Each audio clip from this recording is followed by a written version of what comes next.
Never again. That's what she said aloud to no one at 3 in the morning, sitting up in the dark of her apartment, trying to piece together what was left of her life. Her name was Vivian Nash. She was 36 years old. And 4 years, 2 months, and 8 days ago, the man she was supposed to marry had told her something. He'd been sleeping with her best friend for 11 months, while planning a wedding, while talking about forever like it was something you could negotiate. He told her this at 11:42 p.m. on the night of their engagement party, after the guests had gone, after the champagne was still on his breath, after she'd spent the entire evening introducing him to people as her future husband. She didn't cry. She didn't scream. She didn't throw things or fall apart the way people do when their world ends. She asked him to leave. She got into bed. And at 3:16 in the morning, she sat straight up in the dark and said those 2 words aloud like a vow, like a promise, like a wall she was going to build so high that nothing could ever hurt her again. Never again. She had kept that promise, every single day, for 4 years. Now, on a December evening, she stood on the 31st floor of the Callaway Group building and watched snow fall on a city that didn't care about her promises. The snow had been coming down since noon. By 10 p.m. it had buried everything under 6 inches of white silence. The streets below looked empty. The sky looked like it was going to snow forever. Vivian had been in this building for 14 hours. She had nowhere else to be. This was not dedication. This was avoidance. This was a woman who had learned that if you stay busy enough, if you focus hard enough on systems and strategies and the mechanics of making companies function, you don't have to think about the promises you made to yourself in the dark. She wore a charcoal wool coat that was still on even though she was inside. She wore it like armor, the kind that said I could leave any moment. I am always ready to leave. Nothing here matters to me. Nothing could touch me even if it tried. Everything about her was designed to communicate distance. Her dark hair was pinned back with the kind of severity that magazine profiles described as architectural. Her movements were precise. Her voice was measured. Her expression rarely changed. She'd become someone who operated from pure logic, from systems, from the absolute certainty that vulnerability was another word for weakness. The city below was a negotiation she'd won, a system she understood. She was better with systems than with people. Her father had recognized this early and called it a gift. Her mother had called it something else, and stopped coming to Christmas after her daughter was 22. Her therapist once asked if she was lonely. Vivian had said, "I've chosen not to be the kind of person who gets lonely." And then she fired her therapist and never looked back. The intercom on her desk buzzed at 10:08 p.m. Gerald from Overnight Security said it quietly. "Miss Nash, I'm sorry to bother you this late. There's a situation at the main entrance. A man and a child. The girl appears to be unwell. They've been out in the weather for a while. He's not causing any trouble. I wanted to inform you before I asked them to move on." Vivian felt something shift in her chest. It was not quite an emotion. It was too small for that.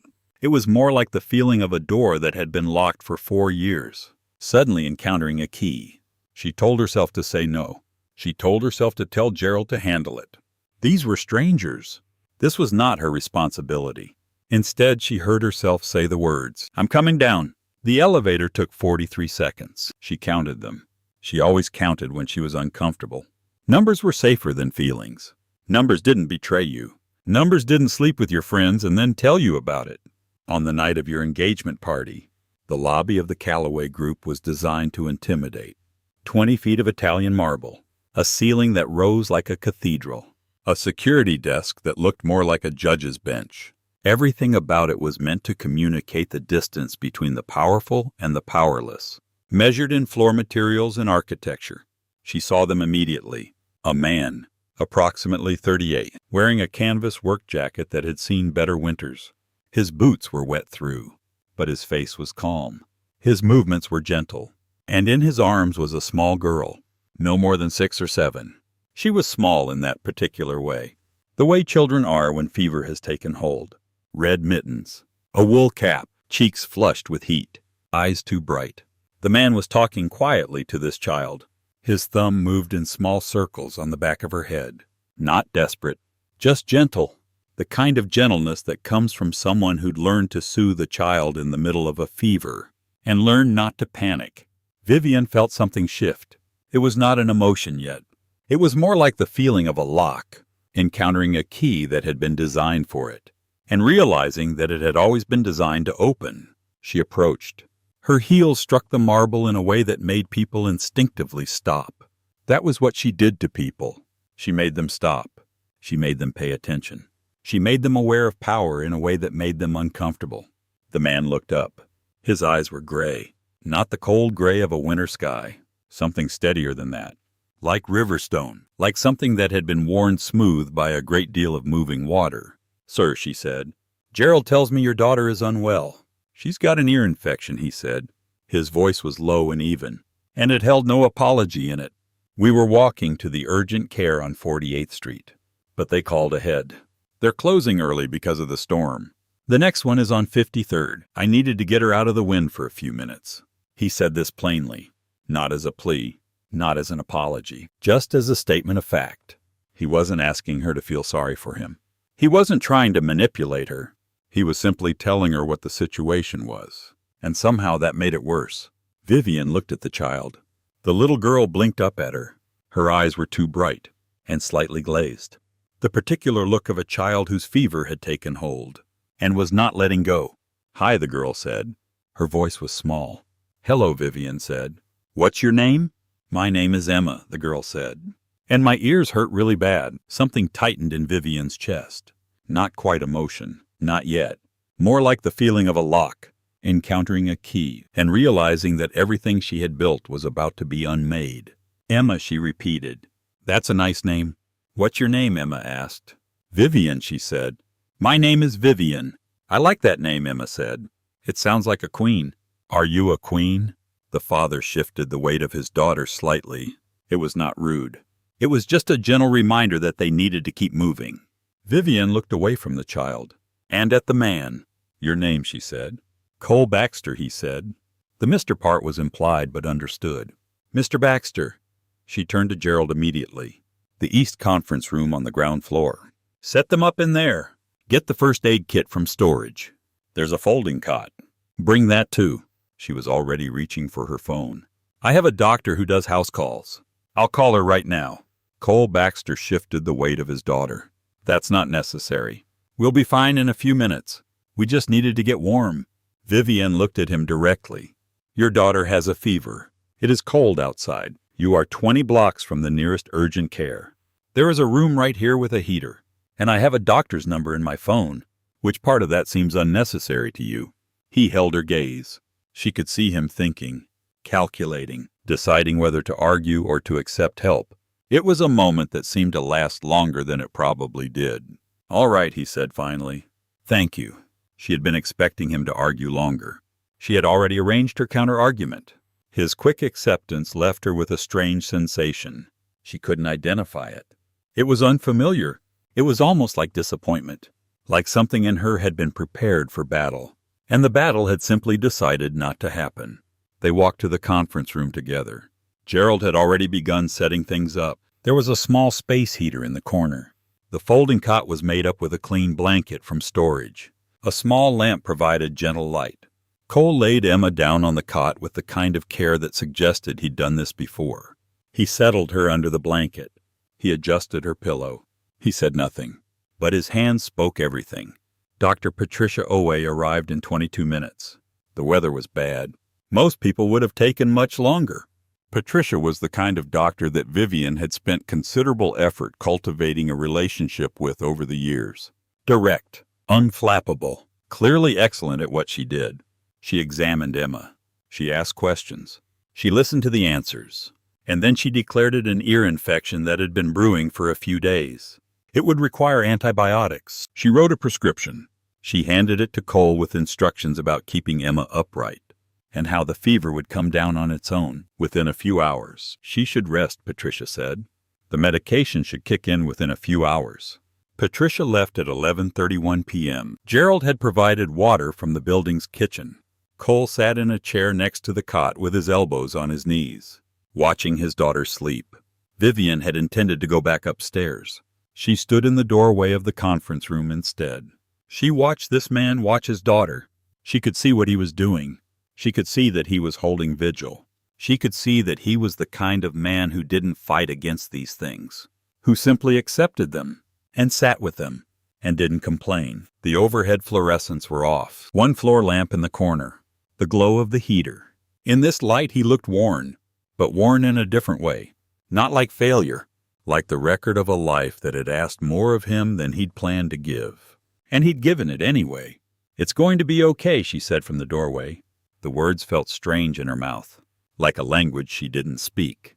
"I know," he said without looking away from his daughter. She felt something in her chest that she'd very carefully not felt in 4 years. It wasn't pain. It wasn't exactly comfort. It was something in between. Something that made her want to stay and leave at the same time. She should have left.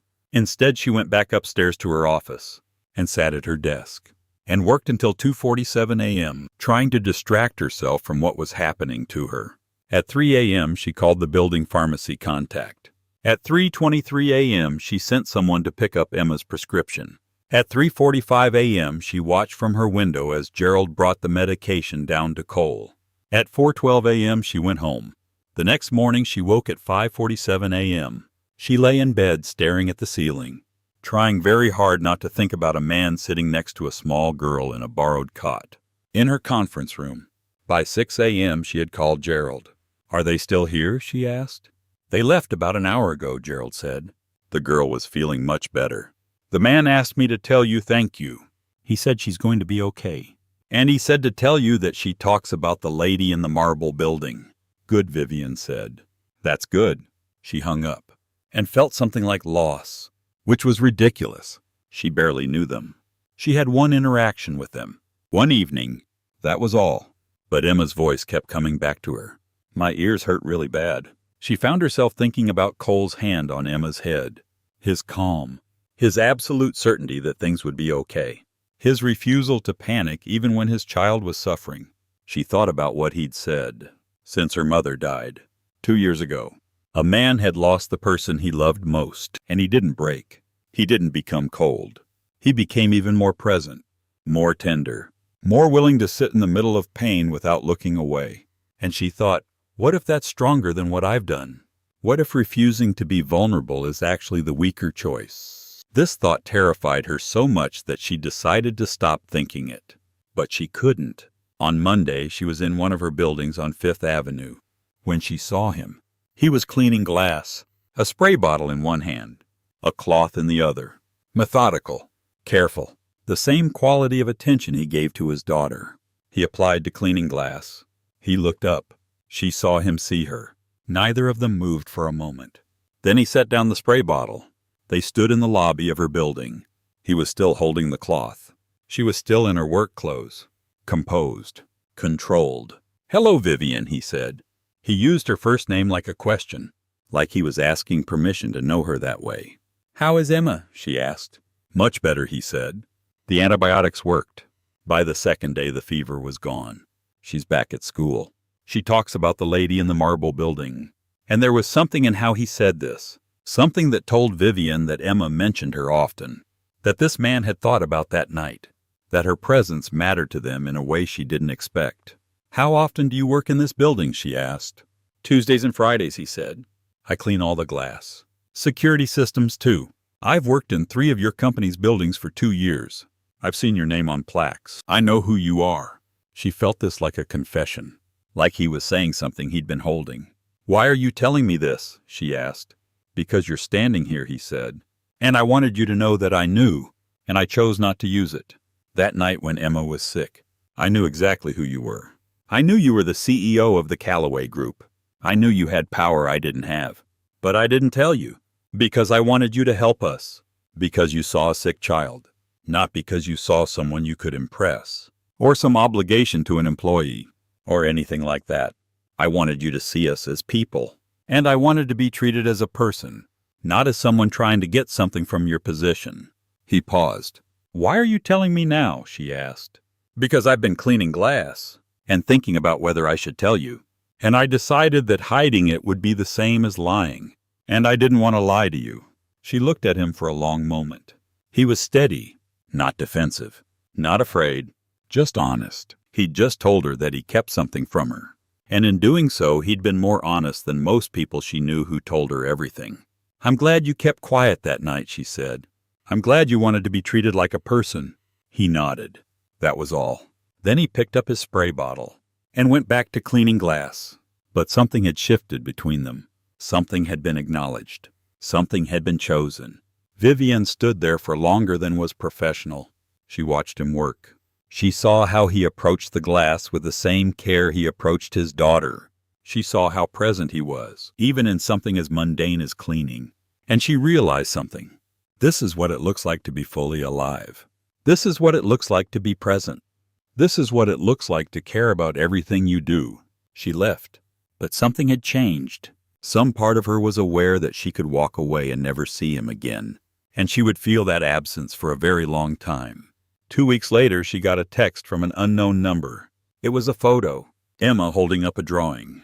In the drawing was a woman with yellow hair standing in the snow. On the back, in Cole's handwriting, it said, "Emma drew the lady from the building.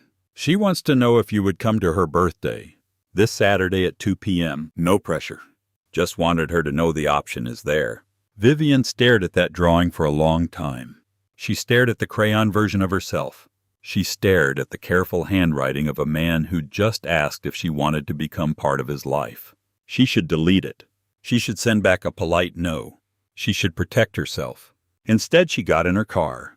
The address led her to the Upper West Side. A building without a name. An elevator that smelled like old carpet. And other people's lives. 3 flights of stairs. Because the elevator was unreliable. She knocked on 3B. Cole opened the door. He was wearing jeans and a worn t-shirt. His hair was damp like he'd just come from a shower. He wasn't surprised to see her. He looked like someone who'd been hoping she would come, but had learned not to expect things. "You came," he said. "I came," she said. And I'm not entirely sure why. He smiled. Not a practiced smile. A real one. The kind that happens because something in him is glad. "Would you like to come in?" She did. She came in. And for the first time, she entered someone's actual life. Not a restaurant. Not a hotel. Not a business meeting. A real apartment. Lived in. Imperfect. The walls held drawings and photographs. A small kitchen had dishes in the sink. The television was on in the living room where Emma was watching a documentary about penguins. Emma saw her and started shouting. She ran into the entrance and took Vivian's hand and dragged her immediately to the couch. Look, Emma said. "This is the mama penguin, and she takes care of all the babies, even when it's really cold. She doesn't leave them. She just stands closer to them." "That's remarkable," Vivian said, and she meant it. She sat on the couch. Emma sat between her and Cole. She watched the documentary through a 6-year-old's eyes. She learned about penguin parenting, and emperor penguins, and how some creatures are built to survive in the cold by standing closer. She thought about what Emma was trying to tell her. Cole made dinner. It was simple. Pasta, salad, a bottle of wine he'd clearly picked specifically for this moment. Nothing fancy, but made with care, the kind of care he applied to everything. They sat at his kitchen table. It was small, battered, nothing like any table Vivian had eaten at, but it was real. It was where people actually lived. It was where Emma did her homework and drew her pictures, and where Cole made decisions about his life and his daughter's future. As they ate, Vivian felt the wall inside her chest begin to shift. Not break, not disappear. Just shift. Just acknowledge that something was different now. After dinner, Cole put Emma to bed. Vivian heard him reading a story. She heard Emma's small voice asking questions. She heard him answer patiently, not rushing, not checking his phone, not doing anything except being present with his daughter. When he came back to the living room, he sat next to Vivian. They didn't touch, but the space between them felt significant. "I need to tell you something," he said. She waited. "I knew who you were the night I came into your building," he said. "I've worked in 3 of your company's properties for 2 years. I've seen your name on plaques. I knew you were the CEO." She nodded. She'd already guessed this. "I didn't tell you that first night, because I thought it would change how you saw me. I thought you might treat me differently, if you knew. I wanted you to help my daughter, because you saw a sick child, not because you saw an employee, or someone who might be useful to you." "Did it change how I acted with you?" she asked. "No," he said. "And I think you know that." She did. She'd known it from the way he didn't defer, from the way he didn't use her power like currency, from the way he treated her like a person, not a CEO. It would have been simpler if you'd told me, she said. Simpler, yes, he said. But you didn't, because you wanted to just be talking to a person. You didn't want all the other things getting in the way. I would have done the same thing, she said quietly. I would have wanted to just be a person too, without the power, without the title, without all the things that make me untouchable. He reached over and took her hand, not dramatically, not as a proclamation, just the way you take someone's hand when you're sitting together, and the evening is warm, and something important is happening. She let him hold her hand, and that was the moment when she understood. This wasn't going away. This wasn't a moment of weakness that would pass. This was the beginning of something that would change everything. Over the next few weeks, a pattern developed. Thursday evenings, sometimes Saturdays, Vivian left work and went to Cole's apartment. She became part of their routine. She helped Emma with homework. She sat on the couch while Emma drew pictures. She watched documentaries about penguins and herpetologists and whatever Emma was currently obsessed with. She ate dinner at that small, battered kitchen table. She listened to Cole and Emma talk. She watched the way Cole guided his daughter's curiosity, without directing it. The way he let her be exactly who she was. She realized she'd never seen parenting from the inside, never seen how it worked, never seen how much of it was just showing up, just being present, just deciding that this person matters more than anything else. Her assistant Blair noticed the change. Blair was 25 and efficient, and had learned in her first week that the only correct way to approach Vivian was with information, and no apologies. "You're leaving early on Thursdays now," Blair said, not as a question, but as an observation. "I have other commitments," Vivian said. Blair was quiet for a moment. "You seem different," she said. "Happy," or something like happy.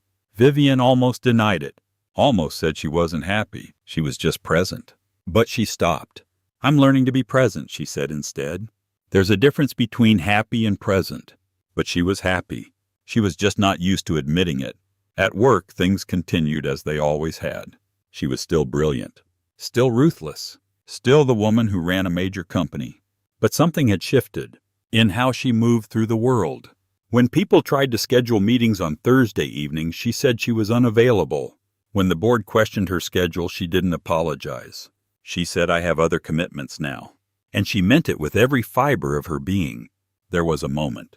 A Thursday at 5:47 p.m., when she was about to leave work, and Richard Hartley, a board member, stopped her at the elevator. "Your schedule has become very flexible," he said. "Unusual for someone in your position. I'm concerned about whether your focus is still on the company." "My personal life is my own business," she said quietly. "My professional performance is what you should care about. And it's solid." She didn't list the metrics, didn't defend herself, just stated it as fact. The next morning, Blair mentioned that several people were speculating about what had changed her, about why the CEO was suddenly leaving at 6 p.m. on Thursdays. Vivian realized she had a choice. She could go back to being the woman who lived in her office. She could cut contact with Cole and Emma. She could return to the safety of being untouchable, or she could choose them. That Thursday, she left at 5:43 p.m. At Cole's apartment, Emma was doing a school art project. It involved glitter, and considerably more optimism than the situation warranted. Cole was in the kitchen making pasta. Emma saw Vivian and ran to her and asked her opinion on whether the gold glitter or the silver glitter was more important for the eyes of the ice princess she was drawing. Vivian sat on the floor and helped Emma decide. She felt like someone who'd traveled very far to get to exactly where she needed to be. She thought, this right here, this is the moment I should have been living toward my whole life. This is what matters. And she understood that she could still leave. She could still go back.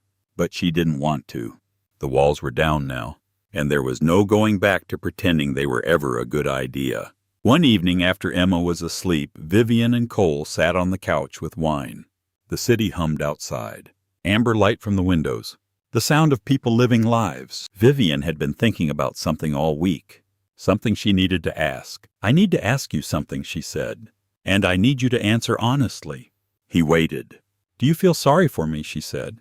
"Is that why you're doing this? Because I'm alone, and you think that's sad, and you want to fix it?" He didn't answer right away. He looked at her. The steadiness in his eyes, she could see now, was made of someone who'd already lost everything and learned to live inside that loss without bitterness. No, he said. I'm with you because you came into a conference room on a night when you didn't have to. You called your doctor. You stayed. Most people don't do that. Most people don't care that much about a stranger and a sick child. But you did. He took a sip of wine. And then I watched you be uncomfortable with caring. I watched you fight against what you were feeling. And instead of running away, which would have been easier, you came back. You keep coming back. That takes a kind of courage I respect. I'm not courageous, she said. Then what do you call it? When someone who built her whole life on not needing anyone sits here in my apartment and admits she's scared. Vivienne was quiet. She picked up the wine glass and set it down without drinking. I don't want to need you, she said finally. And that's what scares me most, that I'm realizing I do. That you matter to me. That Emma matters to me. That if something happened to either of you, it would break me. And I've spent 4 years making sure nothing could break me again. I know, he said. Doesn't that bother you? That I'm going to always be a little bit afraid? No, he said. You're allowed to be afraid. You're just not allowed to run away. Not from this. It wasn't a question. It wasn't a request. It was a statement of something he'd decided about her. That she was worth staying for. That she was worth the risk of loving someone who was still learning to be loved. She moved across the couch and let him hold her. And that was the moment when she understood. She was finally learning something new. Not how to protect herself. Not how to survive. But how to be held. While she was learning not to be afraid. A week later, Vivienne was at work when she received a calendar invitation from one of the board members for a Thursday evening meeting. Not a request. An invitation. As if it was a given that she'd be available. She stared at her calendar. Thursday was sacred now. Thursday was Emma's time. Thursday was when she left the office and became someone else. Someone real. She could reschedule. She could cancel Emma's plans. She could make work her priority again. She called Cole. I need to cancel Thursday, she said. I have a work commitment. There was a pause. Okay, he said.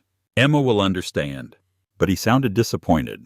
And that disappointment was the sound of someone who was learning to have his needs matter to someone else, and was bracing for the moment when those needs stopped mattering. Vivienne hung up, and sat at her desk, and realized she was about to do it. She was about to choose work over connection. She was about to prove that her walls were right. She was about to return to the safety of being alone. She got up, and walked to the window, 31 stories up, looking down at the city that she'd always understood as a system to be managed, rather than a place where people live. She thought about Emma's voice. My ears hurt. The penguin fact. The drawing with Vivienne's yellow hair. The way Emma took her hand now without asking. She thought about Cole's hands, adjusting his daughter's blanket. His quiet certainty that things would be okay. His refusal to panic, even when his daughter was suffering. She thought about what he said. You're allowed to be afraid. You're just not allowed to run away. She went back to her desk. She declined the board meeting. She sent a message to Blair. I'm not available Thursday evenings. Schedule nothing. Work around it. She called Cole back. I'm coming Thursday, she said. I'm coming every Thursday. And if the board doesn't like it, I'll find somewhere else to work. There was a silence. Then you mean it? I mean it, she said. I'm done being afraid. I'm done choosing safety over what matters. That Thursday, she left at 5:43 p.m. She bought flowers from a cart on 82nd Street. She arrived at Cole's apartment. And Emma opened the door before he even got there, like she'd been waiting. You came, Emma said. I came, Vivienne said. I'm not going to stop coming. The evening unfolded like every other evening. They ate dinner. Emma showed her drawings. Cole told a story that made Emma laugh. But underneath everything, Vivienne understood that something fundamental had shifted.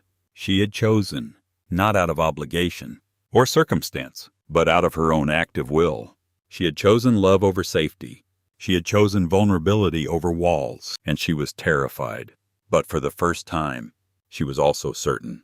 Emma's school concert was on a Saturday at 2 p.m. She'd been practicing for 3 weeks. She was nervous. She was excited. She talked about it constantly. On Thursday, Cole mentioned it to Vivienne. Emma's singing in the concert. She's been hoping you might come." But he said it carefully, like he wasn't wanting to pressure her, like he understood that this was a bigger step than private dinners in his apartment. This was public. This was the world seeing her with them. This was Vivian stepping out from behind the marble and the power, and letting people know that she'd chosen something else. She should be terrified. Instead, she felt calm. "I'll be there," she said. Saturday morning, she bought flowers from the same cart on 82nd Street. She took them in her car. She arrived at the school auditorium at 1:47 p.m., and she sat in the third row, next to a woman with 3 small children, and she realized that this was what it looked like, to be part of something ordinary and real. The concert began. Children came out on stage. They were nervous. Some were overconfident. Some were barely audible. And then Emma came out. She was small on the stage. She looked like she might disappear into it. But then she saw Vivian in the audience, and her face changed. She saw her. She was here. The lady from the marble building came to watch her. Emma sang her part with the focused intensity of a child who had practiced something until it was serious. She was slightly flat on the high notes. She didn't care. No one else cared. What mattered was that she was there, that she was trying, that she was doing something hard, and she was doing it even though it was scary. Vivian watched and felt something she never expected to feel. Pride. Not in Emma's singing, but in Emma for trying, in Emma for being brave, and in herself for being there to witness it. After the concert, parents swarmed the hallway. They were picking up their children. They were taking pictures. They were congratulating their kids. Emma found Vivian in the crowd, with the directness of a child who knows exactly where she wants to be. "You came," Emma said. "I came," Vivian said. "I liked your part." It wasn't a lie. She liked Emma's part. She liked everything about this moment. Emma took her hand, as if this were something decided long ago and simply hadn't been announced yet. Later, when the gym was emptying out, and most people had left, Cole found Vivian standing in the hallway. "Thank you for coming," he said. "She's my family," Vivian said, and she meant it, in a way that surprised her with its certainty. He looked at her for a long moment. "I want to show you something." He took her to a quiet corner of the hallway. He showed her something on his phone, a scholarship program, something his building's owner was funding, a program that helps kids in the neighborhood get into better schools. He'd been working on it quietly for 2 years. "I wanted to be someone who mattered," he said. "I wanted to be the kind of person who could make things better, but I didn't know how. I was just cleaning buildings and raising my daughter and trying to be enough. Then I met you, and I realized that you were building things to make them matter. You were using your power to change things, and I thought I can do that too. Maybe not the way you do it, but I can do it my way." Vivian felt something break open in her chest. She felt the ice that covered her for 4 years finally melt, not all at once.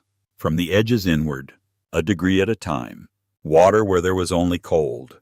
"I have something to tell you," she said. 4 years ago, I promised myself I would never love anyone again. I meant it completely, and I kept that promise. Every day." She paused. "But I was wrong about what I could keep promises about. And I'm wrong about you, being the kind of person I should be afraid of." He stepped closer to her. "So what are you saying?" "I'm saying that I'm still learning not to be afraid, but I'm learning it with you, and I don't want to stop learning it."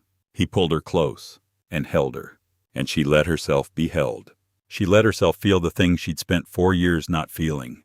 She let herself believe that maybe, just maybe, she could be loved without being destroyed. One evening in early May, Cole cooked dinner, something fancy, something he'd been planning. After Emma was asleep, he took Vivian's hand.